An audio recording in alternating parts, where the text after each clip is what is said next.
Tiara Marlin bak kena karma, dulu tantang Haji Faisal laporkan dirinya, kini merengek minta damai. Tiara Marlin bak kena karma.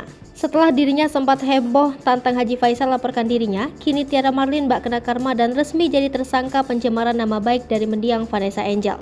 Bahkan, Tiara Marlin yang kini jadi tersangka sempat menantang Haji Faisal dan menyebut jika mertua dari mendiang Vanessa Angel itulah yang akan mendekam di penjara.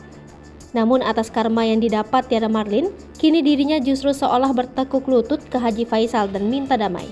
Dilansir dari akun Instagram @ratu.nyinyir.official mengunggah sebuah video Tiara Marlin disebut dapat karma setelah tantang Haji Faisal laporkan dirinya terkait pencemaran nama baik mendiang Vanessa Angel.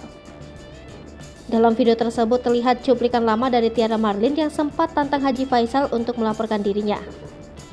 Bahkan, dengan tantangan kepada Haji Faisal itu, Tiara Marlin menyebut jika keluarga Haji Faisal lah yang akan dijebloskan ke penjara akibat laporan palsu. Bak dapat karma, Tiara Marlin kini justru ditetapkan sebagai tersangka, sehingga dirinya kini mati-matian ingin minta damai dengan Haji Faisal. Mengetahui hal tersebut, sejumlah netizen kini mencibir Tiara Marlin. Banyak yang menyebut jika Tiara Marlin dapat karma atas kelakuan dan perkataannya kepada keluarga Haji Faisal.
Hai pemirsa Sri Popo TV, jangan lupa komen, like, dan subscribe, serta tonton terus berita-berita terupdate lainnya ya.